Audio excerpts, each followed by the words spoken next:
God aften og velkommen til aftens webinar med Keith Cunningham. Vi skal snakke lidt om The Value Proposition Canvas. Mit navn er Bjørn. Jeg er CEO og founder af Digitalmarketing.dk. Og jeg er sindssygt glad for at se alle jer, der er kommet her til aftens webinar. Det er virkelig stort, at der er så mange af jer, der gerne vil støtte op omkring os. Og vi er virkelig stolte af at kunne præsentere Keith Cunningham, som er en af verdens bedste business mentorer. Lige for at få praktikken på plads her først, så skal jeg lige høre en gang. Kan I høre, hvad jeg siger? Hvis I kan, så må I godt lige skrive i chatten. Jeg kan se, der er et par stykker, der skriver ja. Det er perfekt. Jeg vil godt lige hurtigt gennemgå aftens agenda, og så ellers bare springe lige så stille og roligt ud i det. Her de næste 5-10 minutter, der kommer vi lige til at snakke en smule om, hvem Keith er. Jeg håber, der er nogle af jer, der har haft muligheden for at høre ham før. Hvis ikke I har, så vil jeg godt sige, I har virkelig noget i vente. Han er helt eminent på en scene, og han har så mange insights og så meget viden på de områder omkring forretningsudvikling og hvordan du får din forretning til at vokse, især som det er en af hovedområderne for dagens præsentation. At det bliver altid, uanset hvor mange gange jeg har set ham, er jeg altid blevet helt blown away af det dybden på den viden, han har. Efter vi har præsenteret ham, så vil jeg godt lige snakke et par minutter omkring, hvem vi er, altså Digitalmarketing.dk. Og efter det, jamen, så får vi Keith live igennem fra Texas over i USA. Og så vil han ellers bruge en times tid sammen med jer og give en rigtig, forhåbentlig masse værktøjer, I kan bruge. Og der vil også være mulighed for at stille spørgsmål under hele forløbet, og så vil vi samle op til sidst, hvor der også vil være en lille mulighed for at få svaret på et par spørgsmål. Så lyder det godt? Fedt. Lad os komme i gang med det. Til at starte med, så vil jeg bare lige bruge som en lille teaser, så vil jeg lige vise, hvad et par af de andre undervisere har, eller et par af verdens absolut største undervisere, speakers, talere, har sagt omkring Keith Cunningham. Anthony Robbins, som er en af verdens 100 mest indflydelsesrige forretningsledere, og verdens største coach, der tager $1 million for at coach folk, og så har han forresten en kæmpe venteliste. Han siger, at han vil i hvert fald flytte himmel og jorden for at komme til sådan et arrangement som det her, fordi at du får ikke Keith til at sidde sammen med dig en enkelt dag for mindre end $40.000. Altså, og det er virkelig noget, der sætter tingene i relief, når Keith han har valgt at bruge en time sammen med os her i dag. Det er virkelig fantastisk. Derudover så Brian Tracy, som er en af verdens største salgstrænere, har også skrevet flere bøger og er også en rigtig kendt motivational speaker. Han siger, Keith talks are filled with practical, proven, straightforward strategies you can use immediately to get the money and succeed in the business. Igen, det er også en mand, som man lytter til, når han snakker Brian Tracy. Det er ikke kun udenlandske folk, der har oplevet ham før. Nikolaj Molkelet, eventyr, tidligere jægersoldat, forfatter, har også haft fornøjelsen af Keith Cunningham, og jeg vil lige bare læse hans testimonial op. Keith gives you the skill and tools to achieve the success in your business that most seminars and speakers only talk about. You learn from a master that teaches what he experienced.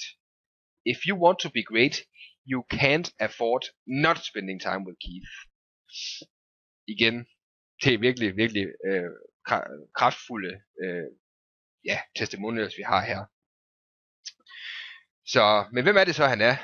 Keith. Jamen, jeg vil godt starte med et lille citat for ligesom at introducere ham til jer.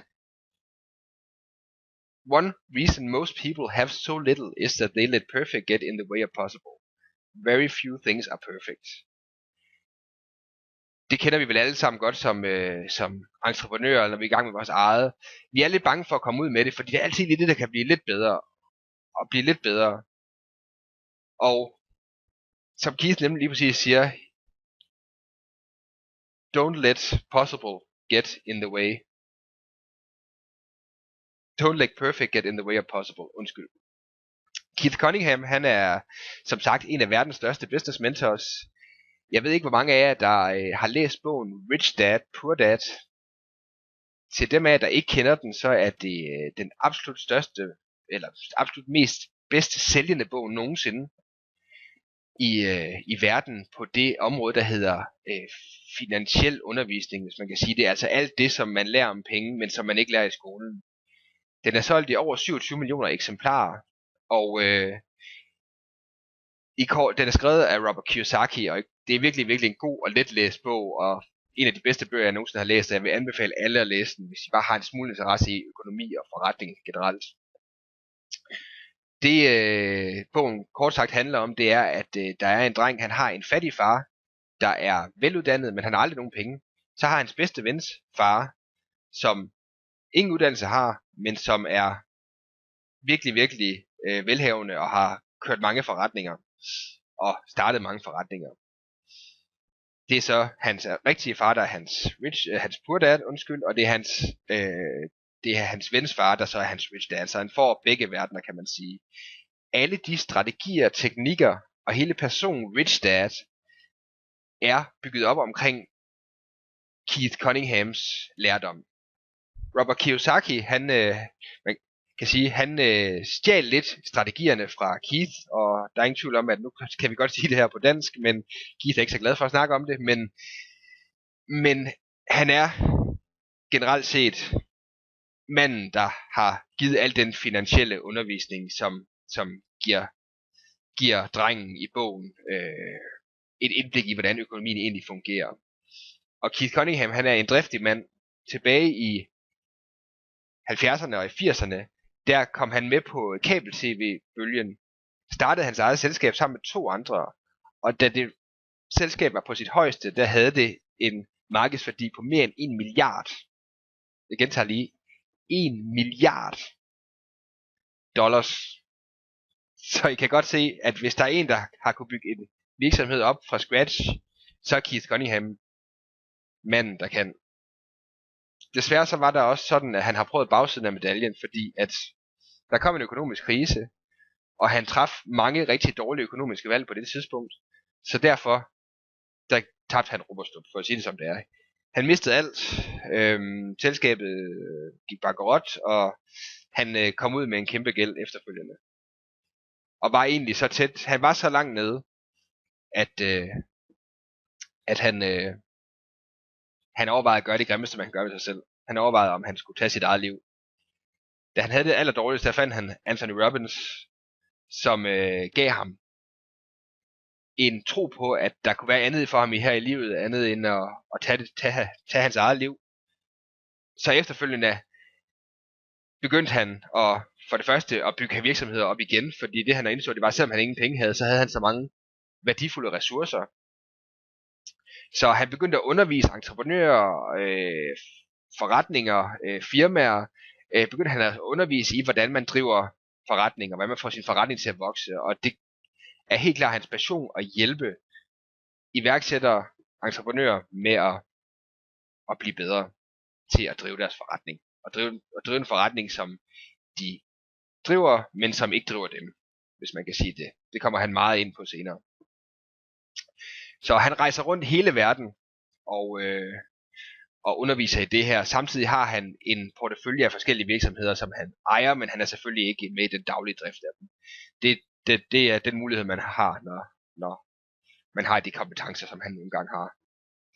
Han har været i Danmark adskillige gange før, og jeg har som sagt haft mulighed for at høre ham. Og han giver sindssygt meget viden, så det gælder bare om at have notesblokkene klar, og så ellers under det her webinar, for der kommer rigtig, rigtig mange guldkorn. Det tør jeg godt love allerede nu. Udover det har han skrevet et par bøger også. The Ultimate Blueprint for an Insanely Successful Business er hans ene, og det andet det er Keys to the Vault. Så han er en driftig herre, og han har så meget at byde ind med, at I kan godt glæde jer. Lad mig sige det på den måde.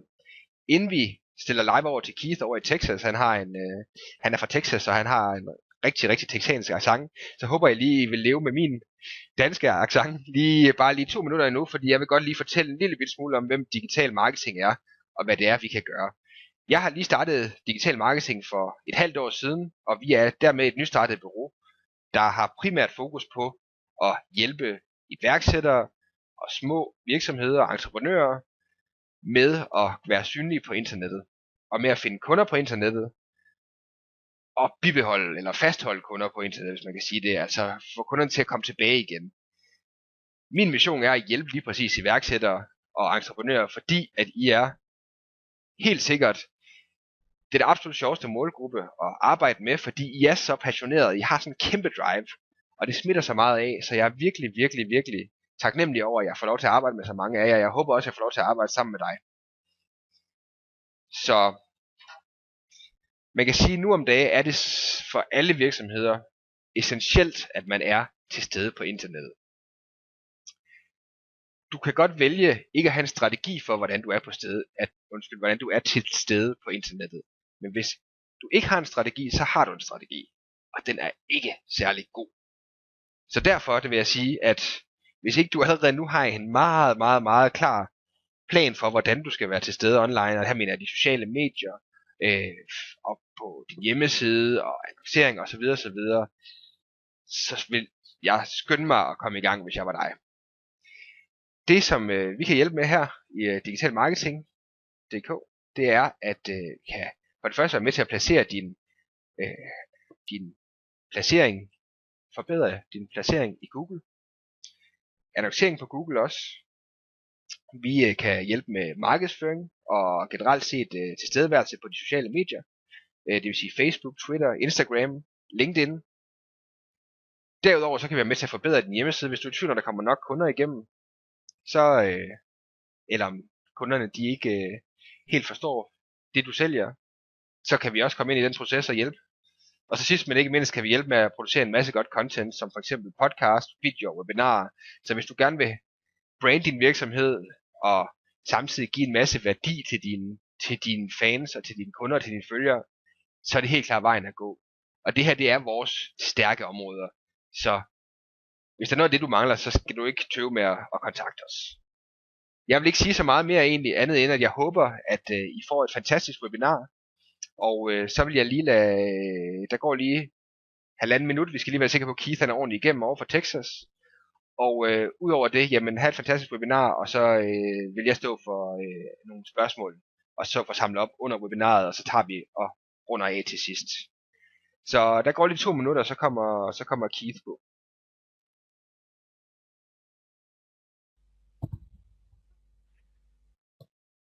This is Keith. I'm hoping you can hear me. We can hear you, Keith. Oh, good. Well, thank you very much. Thank you for the introduction, and I'm hoping that you can see my screen as well. And on the screen it should say yes in a cogged wheel. Can you see that? Yeah, we can see it. Okay, perfect. All right, so all the logistical stuff is handled. First of all, let me just again express my appreciation to all of you for taking time out of your schedule in order to be with me and your interest in learning. I will tell you from my experience is this, that most people would like to have financial or business success. They'd love to have business results. Most people that I know that own a business or would like to own a business have dreams of being very successful. The key to being successful in business is having business skills and tools. Look, the key to being successful at ping pong is to have ping pong skills and tools. The key to being a grandmaster at chess is having chess skills and tools. Most business owners, in my experience, are really good operators. They understand the technical parts of their business. The struggle that they have is translating that technical success into business success. And the difference between technical success and business success is business skills and tools. Over the course of the last 15 or 20 years, I've had an opportunity to literally teach and speak to hundreds of thousands of business owners, literally all over the world. And the most common question I get when I'm speaking, when people raise their hand in the audience, or when I leave the stage and I'm talking to business owners, the most common question I get is this: Keith, how do I grow my business and make more money? When you stop and think about it, that's really the most critical question. It's a great question, but it's also the most critical question. And in my opinion, it's the whole reason that you get an MBA, that you go to graduate school and study business. That, unless you're going to go to Wall Street or be a financial trader, chances are the real reason to get an MBA is to understand what needs to happen from a business skills and tool standpoint in order to grow a business and make more money. And that's why I teach my course, the 4-day MBA. In 4 days, I can help people understand and learn the most critical skills that will allow them to make the transition from an operator into an owner. My experience is this. My experience is that most business operators are tired. Most business operators feel like their business is running them instead of them running their business. The most common question I get from some business owners that are stuck is they say, Keith, how can I get big so that I can get rich? And it seems to me that this one question, how do I get big so I can get rich? This one question is the silent saboteur of small businesses. The key is not to get big. The key is to get rich. And most people think that the key to getting rich is getting big, and that's not my experience, and I don't think that the marketplace will support that thesis. If the key to getting big was getting rich, then we'd all be worshiping at the holy grail of General Motors. General Motors figured out how to get big. Unfortunately, they forgot about the get rich part. And so the getting rich part is, to me, the critical part. I think a better question than how do I get big so that I can get rich, a better question would be, what did the big guys do that caused the profits and cash flow that allowed them to get big to begin with? That's a whole lot better question. Somehow the big guys were able to generate the profits and cash flow that allowed them to invest in getting big. I'll tell you the answer to the question. What did the big guys do? Well, my answer is it's complex. Business is complex. And anyone who says business isn't complex is either stupid or they're trying to sell you their flavor of the month Kool-Aid. Look, business owners struggle financially because they're too busy operating their businesses and not running the business into their businesses. And it's not that they don't want to. Most business owners would love to be able to run the business into their business. Think about it this way. The only difference between a business and a job, and most business owners own a job. I don't have a problem with that, but the problem with owning a job is it makes you tired. The only difference between a business and a job is leverage. How do you get leverage? How do you be smarter? How do you be more competitive so that you can focus on the business end of your business as opposed to the technical or the professional side of your business? What I'm going to do today is spend maybe 20, 30 minutes. I'm going to talk to you about growth, because I think this subject of how do we grow our businesses is a critical subject. I happen to think it's not more critical than making money, but I do think that most people would like to have more customers. They'd like to figure out how to grow their business. And so I'm going to spend a few minutes with you on the growth side of the equation. And this will just be a short little outtake from what I do at the 4-day MBA. The 4-day MBA is where I answer the question, what needs to happen to grow your business and make more money. At the 4-day MBA, I'll spend a total of about 60 seconds on the subject of marketing, because I don't think marketing is the key to growing a business. You'll find out more about that later. But the 4-day MBA is really divided into two parts, and it answers both questions. How do I grow my business? How do I make more money? You know, what all of us would like to have is more yeses, and that's what you're looking at on the screen. We'd like to have more yeses, and so we start fiddling around with the price or the product or how to make the product more convenient.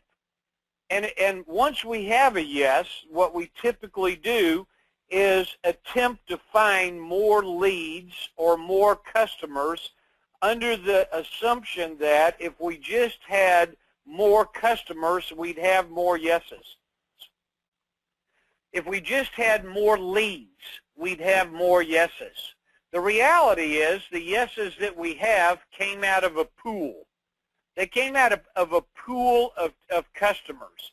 And the truth of the matter is the majority of the people that know about us, check this out, the majority of the people that know about us didn't say yes. The majority of the people that heard about us said no. The question is, what's causing our target market not to buy? What most of us do is we get a customer and we don't pay attention to the people who said no. They heard about us. They know we're there, but they said no.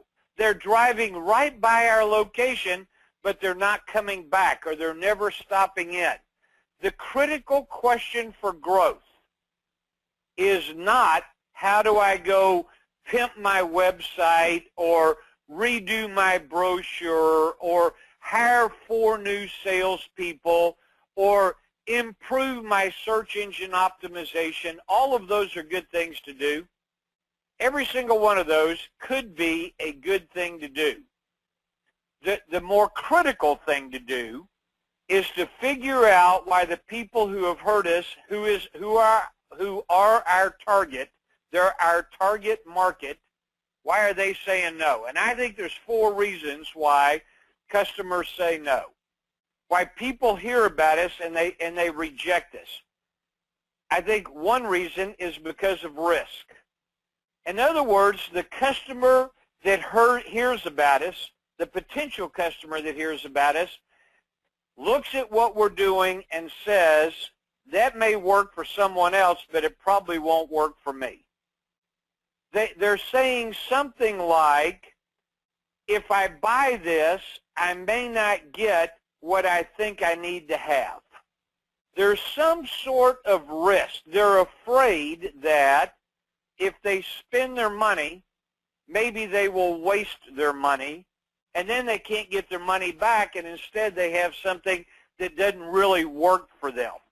So this idea of understanding why the market is saying no, in my opinion, for growth is much more important than how do I go find new people to try to sell my product or service to.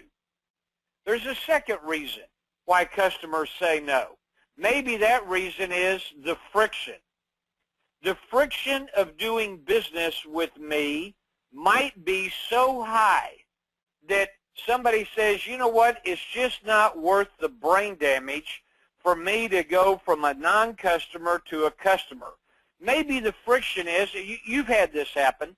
How many times have you gone to a website where you're interested in a product or a service, but before you can access any of the information, you have to fill out some sort of 5-minute questionnaire where you got to give them your name and give them your email address and tell them what sex you are and tell them what zip code you live in and tell them how much money you make. In other words, that's friction. That company is making it difficult to do business with you if you have that kind of friction on the front end. So Sometimes customers hear about us and they say, you know what, this might not work for me. That's a risk problem. Sometimes customers hear about us and say, God, I'd love to do business with you, but oh my gosh, the brain damage in order to be able to do business with you is simply too high. I need something that's easier. I need something that's simpler. I need something that takes less of my time. There's a third reason why customers say no. And the third reason is they don't see the difference that makes the difference. What we tend to do as business owners is we say, you know, nobody's really doing what I do. Nobody's really doing it the way I do it. Well, I would hope that that would be true. Well, you know, there would be no reason for you to be in business if you're going to do everything exactly like everybody else. The problem is that just because you're doing something different than everybody else doesn't mean that the customer perceives that that difference is a big enough difference to make a difference. And so we think that we're differentiated when in reality we're differentiated, but we're differentiated in a way that doesn't cause the customer to perceive incremental value. I just said something really important. What's critical here is not that we're different. What's critical is that there is some difference that the customer perceives is valuable. It's unique, it's different, and you know what? It's something that causes the customer to discriminate in your favor. That's what we want. What we'd like to have is customers that discriminate in our favor. And then the fourth possible reason that they say no is we don't understand the customer's definition of success. If you want to sell more products, if you want to sell more of your services, here's the key. Understand what has to happen to give the customer certainty of success. Underline those words, certainty of success. If you can figure out what has to happen for the customer to feel like at the end of the transaction, yes, that's exactly what I wanted. I loved that. If you can have a customer saying that, then that's success. And if you can help give them certainty that at the end of the transaction they will have that success, then I promise you will sell more of your products and services and you'll grow your business. It seems to me that the mistake that we tend to make as business owners is we have bought into the Kool-Aid that says if you want to grow, go figure out how to find a bunch of new customers. Let's figure out how to get more leads. And I don't have a problem with getting more leads. I'm in favor of getting more leads. I just don't think getting more leads is the low-hanging fruit.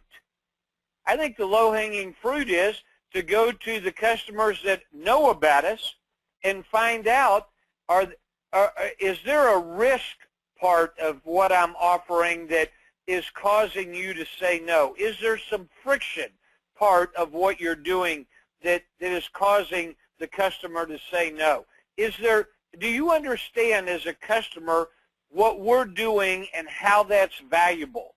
And if you don't understand what we're doing and how it's valuable, it could be that I need to educate you on that. It could be that I have a difference, but it's simply not valuable, so I need to go back to the drawing boards as a business owner and figure out what's a difference that would make the difference to the customer so that it would cause them to discriminate in my favor. And then finally, there's a possibility that the reason the customers, the potential customers, the target market that has heard about you, it's very possible that the reason they're saying no is because they don't have certainty of success. And the key to this, certainty of success, is this. The customer gets to define success, not you. Business owners don't get to define success. Customers do. Customers get to say whether or not this did or didn't work for them, not you. Customers have the money. And so as business owners, we tend to want to give customers what we want to give them, as opposed to finding out what customers want and then giving them that. The key is to find out what they want, go and get it, and then give it to them. Find out what they want, go and get it, and give it to them. I think if you want to grow your business, this strategy that I'm talking about is a very powerful strategy. It probably is not going to be as much fun as going out and designing a new website and doing a bunch of search engine optimization. It probably is not going to be as much fun as trying to figure out how to do LinkedIn and Facebook. Those are a lot of fun, and I'm in favor of them, if that's your problem. But if most of us have the problem of we got too many no's from a pool of customers, a pool of potential customers, and the key is how to turn more of those no's into yeses. And they're saying no for a reason. Let me try this a different way. I have something that's called a success proposition, and I'm going to give you a success proposition canvas. It looks like this.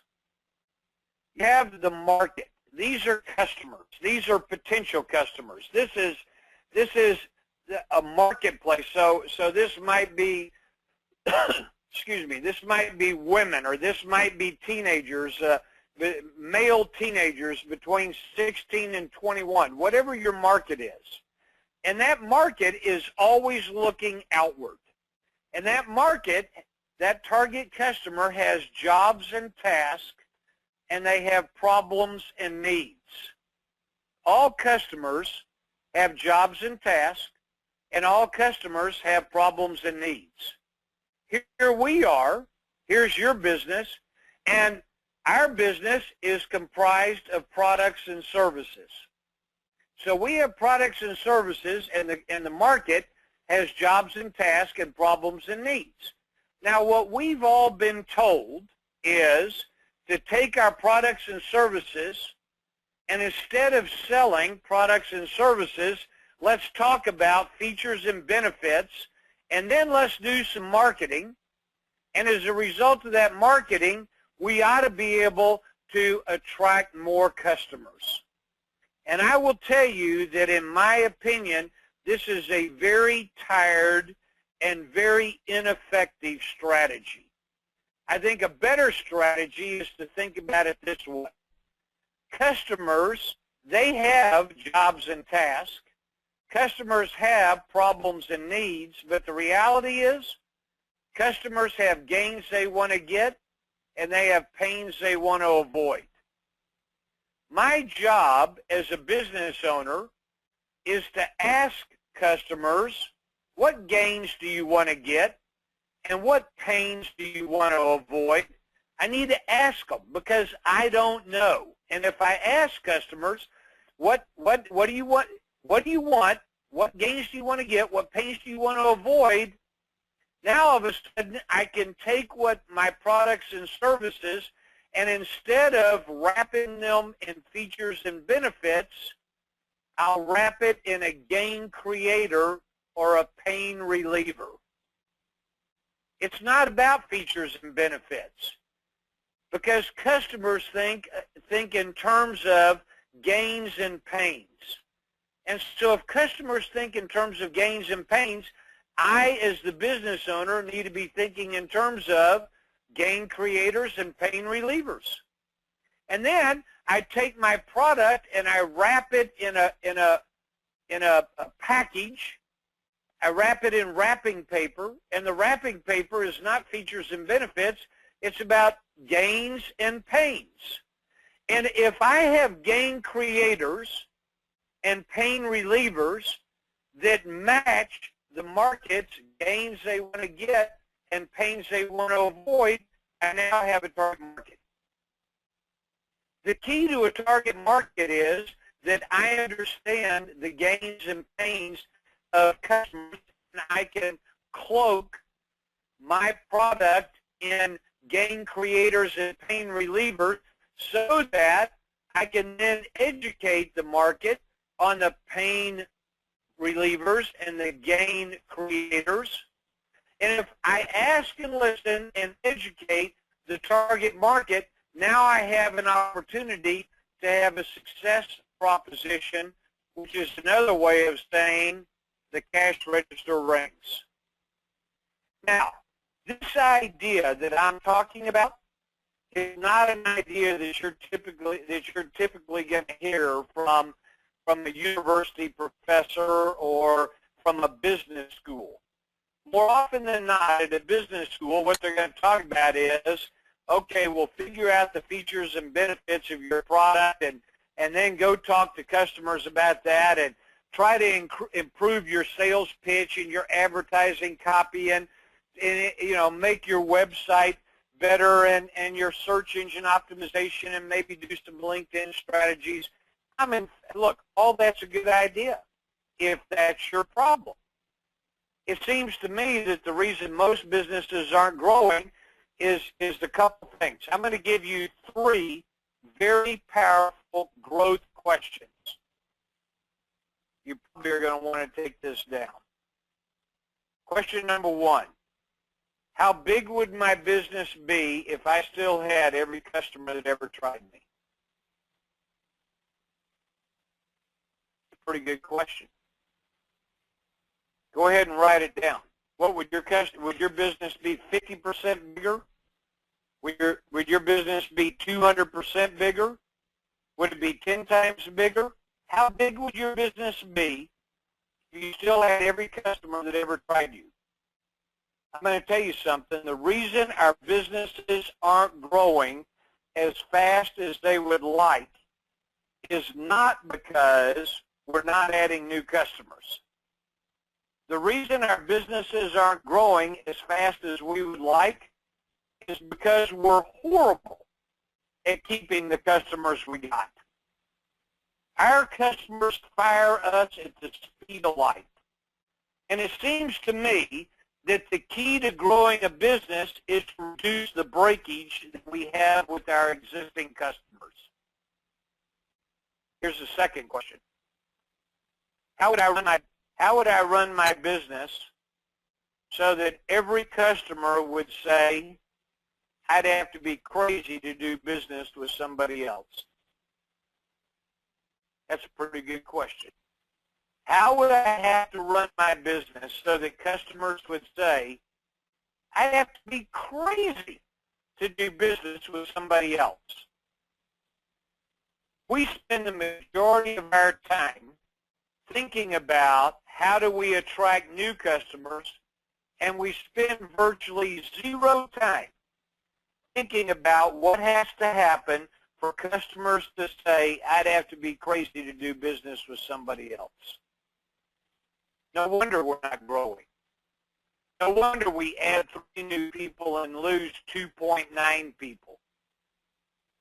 There's a reason. The reason is because we're not showing our existing customers the love.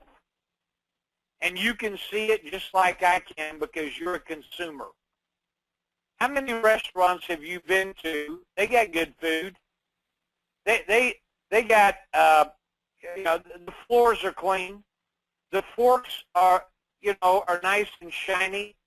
There's no bugs on the plate. The glasses at the table are, they're clean, but you'll never go back there. You can think of places like that right now. You can think of retail establishments, restaurants, stores, personal services. You can think of people where you've tried them once and you'll never go back. And the reason you'll never go back is not because you don't know about them.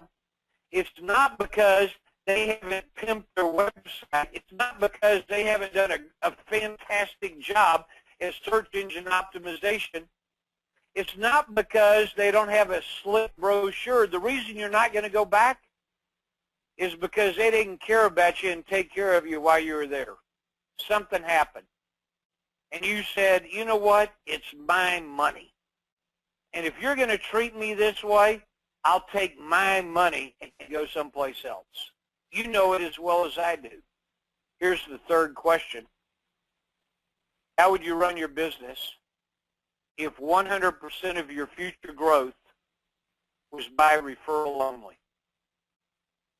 How would you run your business if 100% of your future growth was by referral only? I tell you who refers. Addicts refer.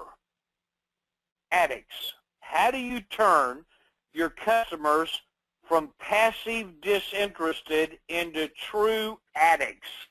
Tony Robbins calls it raving fans. I call it addicts.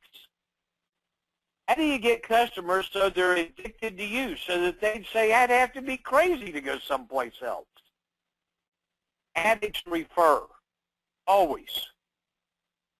I think what we have is we have a bunch of customers who are currently using us who can be lured away with a 5% discount on price by your competition. Let me tell you something. If your current customers could be lured away by a 5% discount on price, you don't have addicts. You haven't figured out what needs to happen to reduce the risk, reduce the friction, create a difference that makes a difference, and provide the customer with certainty of success. Something is missing. And yet most of us, when we want to grow, we start trying to fiddle around with, well, God, I better be price competitive, as opposed to I need to be value extreme. There's a big difference. I don't think the key to getting big has that much to do with the price you do or don't charge. I think the key to getting big is the value that you create, the value that you produce. That's the difference that makes the difference. And it's an incredibly powerful concept. Look, when I teach the 4-day MBA, I spend 2 days on understanding the numbers, because I happen to know for a fact, after 43 years of being in business and making a lot of money and losing a lot of money, I happen to know for a fact that if you can't understand the numbers, you got a big old problem. Most people can't understand the numbers, and so they're flying their business by the seat of their pants. And that's a horrible way to fly a business, and it's a horrible way to fly an airplane. I mean, you think about it. An airplane has got, hundreds of dials. The reason for all those dials is because the pilot does not want to die.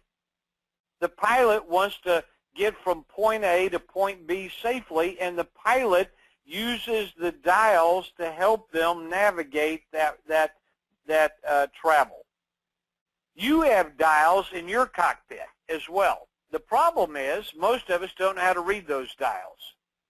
Warren Buffett said it. Warren Buffett said, if you can't read the scoreboard, you don't know the score.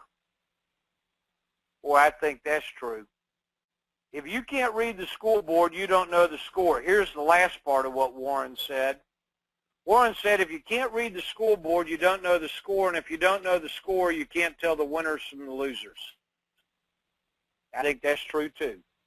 I think the problem we have as business owners is that our accountants are preparing and giving us a scoreboard, and the truth of the matter is we don't know how to read it. We don't know how to use it. We don't know how to use that information to help us fly our plane.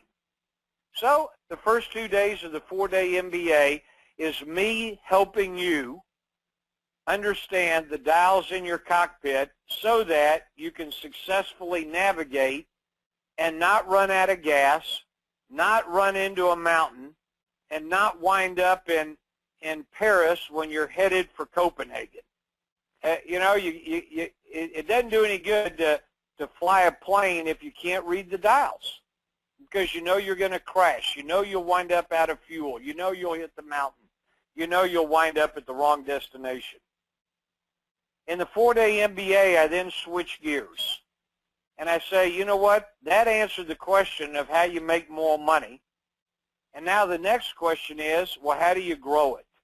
And I've given you a peek today, a very short peek, a 30-minute look at 2 days worth of strategies and ideas that I've used, that I teach, that work,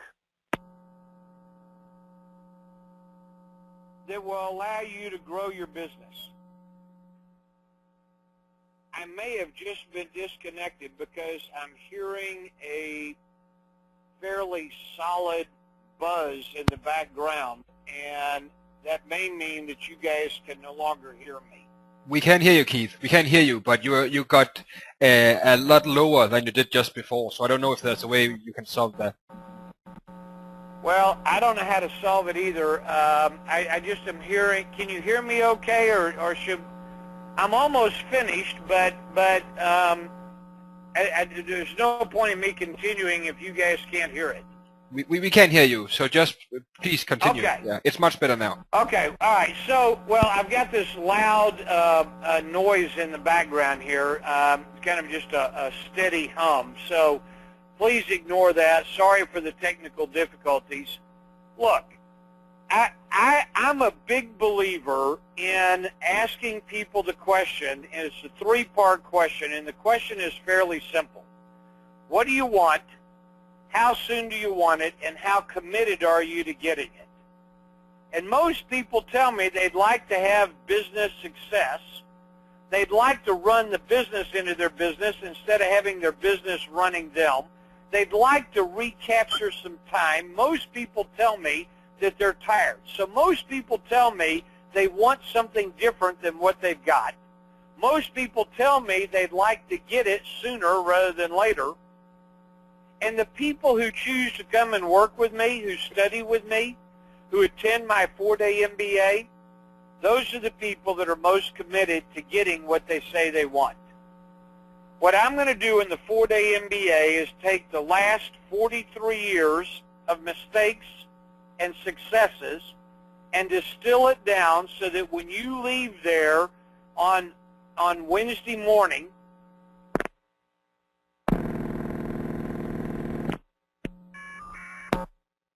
now I'm hearing a lot of noise in the background. Yeah, so do we. We can still hear you, but it's a little bit noisy in the background for sure.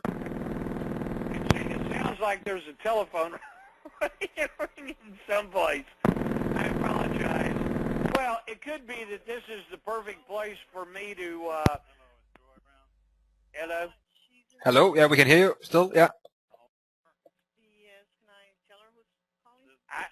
I think what we've done is we've tapped into somebody else's line because I'm overhearing a third party's conversation. So, Wow, that sounds interesting. I don't know exactly why. So well, it's not happening right now. Look, here's what I'll tell you, and I'll do it real quick and then turn it back over to you guys. Here's what I'll tell you. I teach 100% of all the classes and the programs and the workshops that I do. I don't have any trainers. I'm the guy. I feel like you're paying for my wisdom and my expertise, and so I'm going to be delivering 100% of all the content. I can't. There's a lot of noise on this. Hello? Yeah, it's a little bit noisy now. Yeah. Is there any chance, Keith, if we can do a Q&A afterwards, is there any chance that you can redial? Sure. Let us see if we can redial in, and that way we can maybe alleviate this crossed lines problem. Okay? Yeah, that sounds We'll good. try to call right back in. Okay, very good. Oh, well, don't forget it's my birthday. Today. So I really apologize for the inconvenience caused by this. That sounded pretty bizarre, at least to say. but I don't know if you guys notice it, but we can do this while we are waiting for Keith to get back, that in the chat box on the right hand side of your screen, I wrote the URL addresses for the testimonials if you want to hear what other people who have actually experienced Keith, what they think about the course, the 4-day MBA. And to say at least, it's very, very positive feedback we have gotten, which is also why we have elected to take him back to Copenhagen for this year's 4-day MBA. Right. So it's, let me just see. So one of our participants says, Goran? Hello, can you hear us? Goran? Yeah. Okay. Okay, I think that handled it. Hold on one second. Here's Keith again. Fantastic. Okay. This sounds much better. I don't hear a lot of background noise. So welcome back, Keith. If you stayed with us, thank you very much. I appreciate it, and I'm happy to answer any questions. Look, bottom line is this, and maybe we have some questions from people. Bottom line is this. I think what we should be doing is falling in love with our customers instead of falling in love with our products. I think what we should be doing is focusing on their needs and their outcomes and not our own. I think for those people that are on this call that understand that businesses do not run themselves, that somebody has to run the business, and that having skills and tools is a superior way to run a business rather than running your business by your gut or your emotions or the seat of your pants. For people that understand that you know, if you don't have a school board, you can't read, you don't know the score, you can't tell the winners from losers. Those are the people that come and study with me at the 4-day MBA. And here's what I'll tell you, and then I'll turn it back over. You come study with me, I'll change the way you do business. You come study with me, give me 4 days, I'll change the way you do business. So with that, I'll turn it back over, Goran, and let you direct me if there's questions. If somebody has something that they'd like to ask, I'd be more than happy to help. Right. So thank you very much, Keith. Thank you for your presentation, and we managed to get through it, even through the difficulties. So I haven't really gotten any questions. Only one question during the whole presentation. And we can start out with that one, and then if you have some further questions you guys want to ask Keith, then by all means feel free to ask them. And I just had one asking about the 4-day MBA, more like practical information, and we will take that after the Q&A. I will elaborate on when it's held and the price and stuff like that. But we can start out with Søren Lindhardt's question, which is friction the same as cost of change? Friction, absolutely. Friction could be the cost of change. So changing from one service provider or vendor to another service provider or vendor, that could absolutely be friction. So, for example, I happen to have originally learned about computers. And the guy who taught me about computers, and I don't know a lot about them, but the computer that I have is a PC. It's Microsoft. And I've used that computer for the last 12 or 15 years. And in the last 6 or 7 years, I've been very aware that Apple has a pretty good product. I mean, in fact, most people tell me that Apple has a superior product.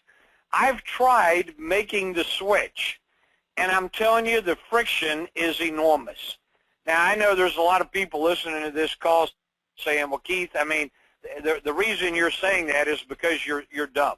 You're stupid. You're lazy. You could make the transition if you wanted to, and that's true. But the friction that's there is literally the thing that causes most PC users not to make the switch to Apple, is because they look at it and go, all right, well, at least I know how my PC works, but Apple, I'm not sure. So that could clearly be a friction point that somehow would need to be navigated if you want some of those no's to turn into yeses. But I want to quickly add there's other kinds of friction that can easily be a blockade.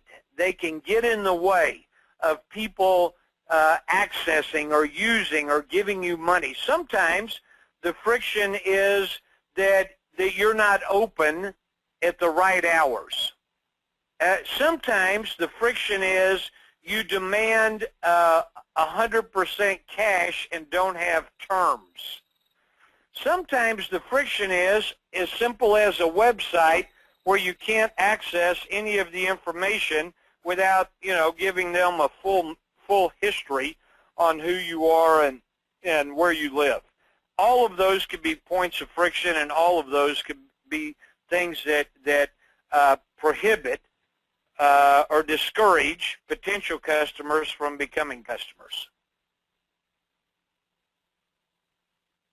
Okay, that makes a lot of sense. Then we have one from Sanne, who says, but what if I have integrated your steps and have given a lot to my followers, and still the money flow isn't coming? So the question, it sounds like the question is that somebody has done all of this and they're still not growing. Yeah, that's how I get it. And if that's true, and that's a great question, and that happens sometimes, then it could be one of several different things. It could be that not enough people know about you, and so if you and your next door neighbor are the only two people that know about you, and you're unhappy that you don't have more customers, then certainly you need to turn the lights on and let people know about you. And that's when the marketing and the website and the search engine optimization, that's when some of that stuff can really be useful. I will also say that it could be that people know about you, but they simply don't like or don't need what you got. So think about it this way. If I held up my hand and I said, this is how much my product cost, and I hold up my other hand and now they're equal with each other, they're parallel. So I've got two hands, with my palms facing upward. On the left hand, I've got, this is how much my product cost, and in my right hand, I have, and this is the value that the customer perceives. Right now, they're equal, which means it's going to be really hard for a customer to decide to switch from whoever they're currently using to start using you. If I move the value hand up and leave the price the same, if customers can pay a price and they feel like they're getting extreme value, then it's real easy for them to make the trade.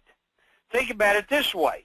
If I gave you an opportunity to buy a Ferrari for $1, would you do it? Would you buy a brand new Ferrari for $1? Well, the answer to that is, of course. A brand new Ferrari is a $200,000 car, and if you could buy it for $1, you'd be crazy not to do it. So it illustrates the point that there's extreme, in fact, I would buy a Ferrari for $1 even if I wasn't looking for a car. I don't even have to be shopping for a car. I don't even need a car. But if somebody offered me a Ferrari for $1, I'd buy it because the value is so extreme. So sometimes not enough people know about you, and sometimes when they look at you, they say, you know what, the price that you're asking is not worth the value that we would get. That could happen. Suffice it to say, there are hundreds of reasons why a business doesn't grow. And one of the powerful parts of the 4-day MBA is that I work through how to ask the question and how to identify the true problems that are causing you to not have the growth that you want.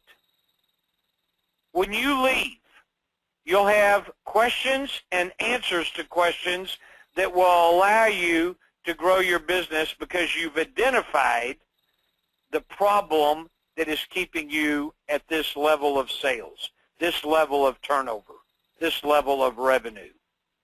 I promise, that's what happens. Every single person leaves with optics. They leave with clarity, and the clarity is on what is the problem that's in my way that's causing my business to not grow. Great question. Very, very good stuff, Keith. Very good stuff. Then I have a question from Louise, who asks, how do you get the best knowledge of your customers? How do you get to know their gains and pains? Also, if you're new to market.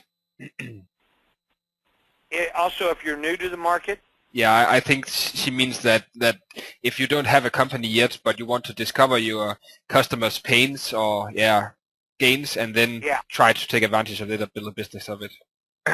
What a great question. What a great question. There's a great story about a guy named Hines. Mr. Hines was an entrepreneur in the mid-1800s in the United States. Mr. Hines started selling a product door to door, and the product that Mr. Hines was selling was a product called vinegar. And he went door to door, and he sold a little bit of that vinegar, but in the process of going door to door and talking to customers, he found out that customers really, and he was having a hard time, and he found out that customers really didn't want vinegar. What they really wanted was ketchup. And so he went back to the drawing boards and changed his product from vinegar to ketchup, and as a result, he made billions of dollars. There's another company you may have heard of. This is two brother-in-laws, and they got together and decided to sell soap door to door. Their last names were Procter and Gamble. Mr. Procter and Mr. Gamble formed a partnership, and they started selling soap door to door. And what they found out as a result of selling soap door to door is that people really wanted a different kind of soap. They kind of started out with one thing and then changed to something else.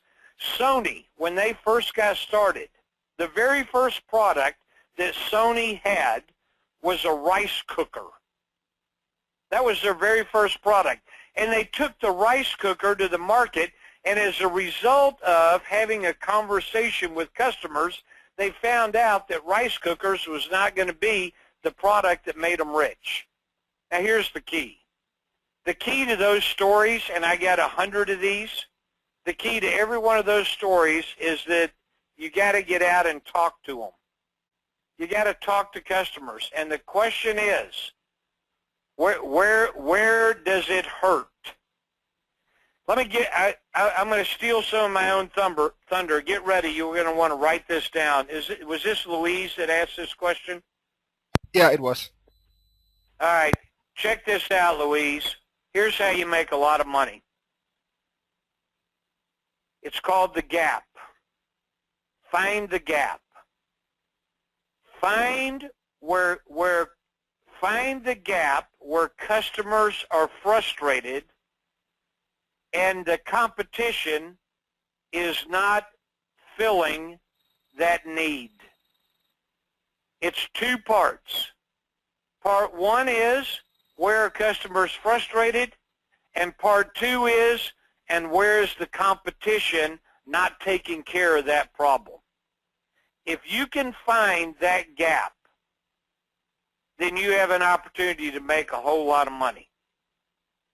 You have an opportunity to have a lot of sales, because what you're tapping into is the frustration in the market. There's a great example of this with a company called Accor. Accor is a French company that decided to get into the hotel business years and years ago. And they went out and studied all the world's hotels to measure how big the lobbies were and how big the bedrooms were and what kind of carpet was on the floor and how many pillows were on the bed. They did all this measuring. And they came back to headquarters in Paris and they said, okay, what kind of hotel are we going to build so that we're filling the gap? And they couldn't figure it out until one of the people who had been out traveling around made the comment. He said, well, I don't know what kind of hotel we should build, but I tell you what frustrates me is that I fly from one country to another country, and when I get there at 8 o'clock in the morning, and I'm told I can't check into my room until 4 that afternoon. That frustrates me. And Accor, when they heard that, said, and that's the hotel we're going to build. Forget about how big the lobby is. Forget about whether or not there's mirrors or wood paneling in the elevators. Forget about whether or not you use a key card or a skeleton key to enter and exit the room. The key to being successful in the hotel business is to allow people to check in when they get to the hotel. Accor has made so much money in the hotel business. And the way they figured that out is they found customers that are frustrated, and the competition wasn't doing anything about it.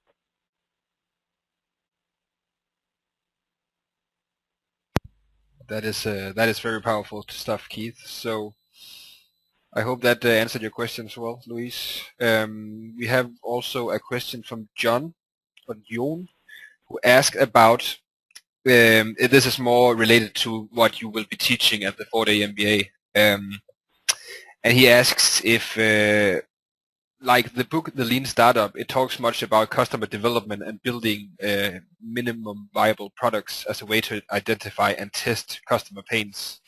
Are you going to address similar models and ways for startup companies to build their business on your 4-day MBA?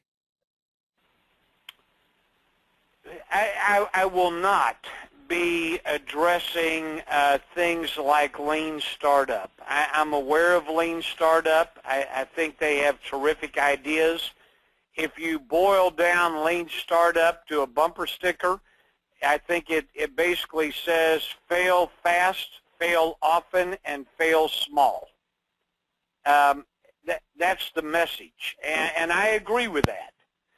The bulk of the 4-day MBA, that it deals with growth, deals with understanding the market, the target market, the competition, the culture that you need to build, the rules of the game, the delegation, how to turn a job, a solopreneur with very low leverage into a business in which you are the owner as opposed to you being the operator.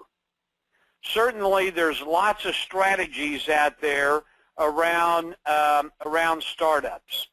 And I think a lot of those strategies, like Lean Startup, is a great idea. The people who typically come to me and need my expertise are people who either have a business or they're thinking about starting a business. Maybe they have a business and it ain't growing. Maybe they have an idea, but they don't really know how to get it started. They don't know where to launch or how to figure out which product or how to go about it. I can help you with that. But it's not going to be emphasizing things like what Lean Startup emphasizes. I'm going to emphasize something entirely different as it relates to growing a business. Whether you are at 0 or you're at $100 million a year of revenue, there are still opportunities available to grow your business. And most people are not aware of what those opportunities are. Lean Startup, to me, and books like that they're very powerful books. My take is a little different than Lean Startup. I happen to think that if you want to know whether or not you got a good idea, go sell it before you build it. If you want to know whether or not you got a good idea, go sell 10 of them before you build it. And if you can get 10 people to raise their hands and say, if you build it, we will come, that's probably a pretty good idea. But if you go explain what you're doing to 10 people and you can't get anybody other than your sister and your brother and your aunt and your dog to think it's a good idea, chances are you need a different idea. The key to avoid wasting time and money is to figure out where the pain, where the gap is in the market. Where are customers frustrated? And most people don't know that. They don't know how to do that. And that's something that you'll learn at the 4-day MBA. Right, so that we covered that, and this is actually a good leading to what unfortunately is the last question, since we are closing in on our closing time. But this is Eilif who asks, this is a more a question about the 4-day MBA. Is this only for existing users or existing business, sorry, or could it also be for newbies who are wanting to entering the business? You covered it a little bit, but yeah. Great question, and as I said just a second ago, it goes both ways. In the 4-day MBA, there will be 25 or 30% of the room that will be newbies. They'll have an idea. They haven't even launched yet. They're trying to figure out what needs to happen to get them off the ground. And then there'll be about 50, 60%, 65% of the room that will have a business, and some of those will be larger and more successful. A lot of those will be they'll be relatively small, maybe less than $1 million a year of revenue. But there'll also be a pretty good sized group that'll be $1 million to $10 million in revenue. And so it literally, look, the reason this works is because business skills and tools are agnostic. They don't care what country you're in or what currency you use or what industry you happen to be a part of. It doesn't matter whether you're big or you're small or you're just getting started.